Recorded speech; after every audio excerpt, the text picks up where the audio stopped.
What's up, tech enthusiasts? Welcome back to the channel. Today we're diving deep into the Anker laptop charger, 140 watts, and I mean deep. This thing has been a total game changer in the charging world, so popular that it sparked a wave of copycats.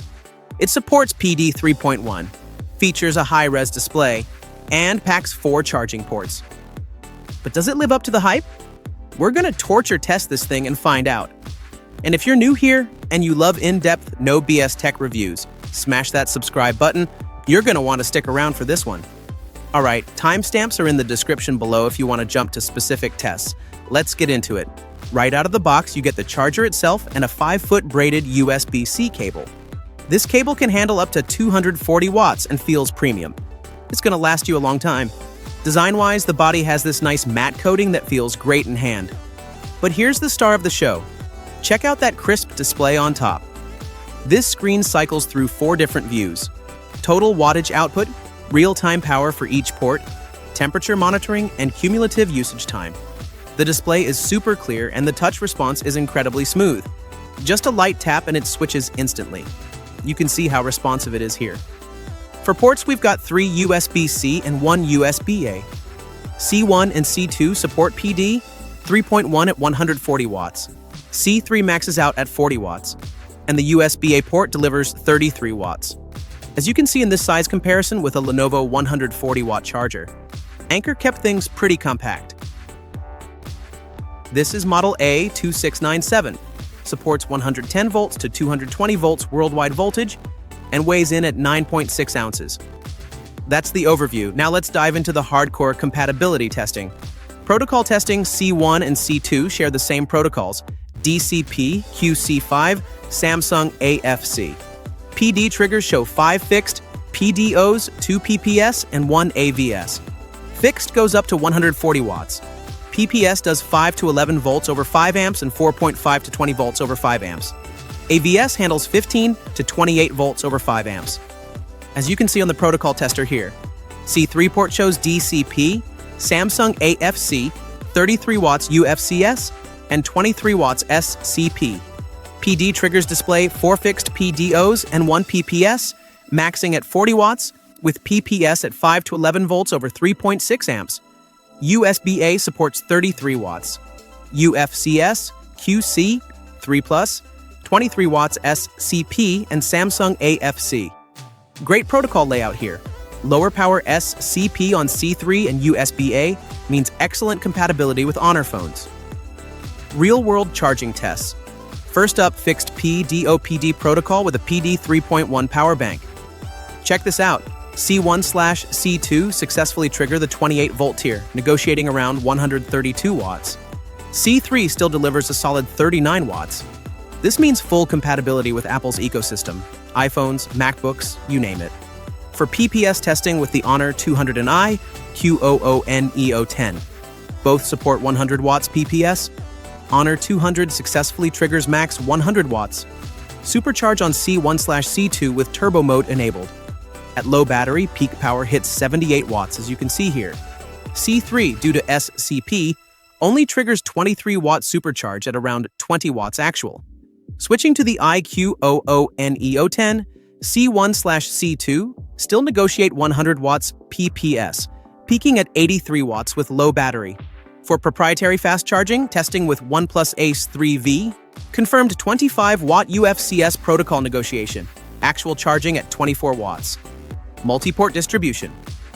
Now here's where it gets interesting. Ran 2 test rounds. First round with PD 3.0 devices, C1 charging a power bank at 95 watts, then adding C2. Watch what happens. C1 stays connected but drops to 67 watts. Once stable, C1 plus C2 equals 67 plus 66 watts, total 133 watts. Adding C3, C1 stays unchanged, C2 disconnects and reconnects. All 3 C ports maintain 20 volts high power. C1 plus C2 plus C3 equals 62 plus 44 plus 26 watts, total 132 watts.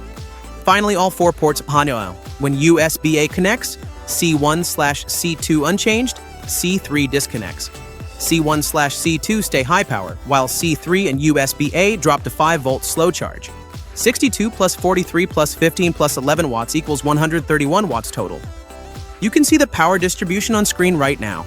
Second round with PD 3.1 device on C1 at 131 watts. Adding C2, C1 disconnects and voltage drops from 28 volts to 20 volts. Adding C3, C2 unchanged, C1 disconnects. Stable at C1 plus C2 plus C3 equals 62 plus 43 plus 25 watts. Total 130 watts. Core performance data. This is the juicy stuff. Power headroom. At 220 volts input with 0.01 amps. Steps from the 140 watt baseline. Actual max output hit 156 watts at 5.7 amps. That's 11% overhead. Impressive. Conversion efficiency. Tested 6 power levels, efficiency ranged from 84.78% to 93.34%. High power efficiency is excellent, as you can see in the chart. Stress testing and thermals. This is where we see how it handles sustained loads. Set to 140 watts at 64 degrees Fahrenheit ambient, check out what happens. Data shows 140 watts held for 37 minutes before dropping to 100 watts. Thermal imaging shows peak surface temperature of 147 degrees Fahrenheit on the left side, most other areas around 131 degrees Fahrenheit. You can see the heat distribution on the thermal camera here. Second test after cooling down, running at 100 watts constant for 3.5 hours straight. And look at this, no power drops whatsoever. This thing can handle laptop charging all day long without breaking a sweat. Output ripple. At an input voltage of 220 volts, 12 samples were collected using an oscilloscope. The ripple at the C1 port ranged from 12 millivolts to 26 millivolts, and at the C2 port from 11 millivolts to 25 millivolts. The lowest ripple occurred at the 27 watt power level, while the highest was observed at 100 watts. Based on the test data, the charger demonstrates excellent ripple performance. Final verdict, pros, looks great. That high-res display is a real plus, showing multiple charging stats in real time. Regular users can easily monitor charging status at a glance. Beast performance sustained 100 watts for over 3 hours confirmed. Perfect for laptops and high-power devices. Excellent ripple. Professional oscilloscope testing shows most values in the teens to 20s in millivolts. First tier in its class. Versatile ports. 3C1A config handles up to 4 devices simultaneously. One charger for all your travel needs. Cons, 140 watt limitation. Only sustains 37 minutes before dropping to 100 watts. If you truly need long-term 140 watt output, this might struggle. Complex multi-port behavior. Sometimes a port will disconnect and renegotiate when adding devices. Brief charging interruptions possible.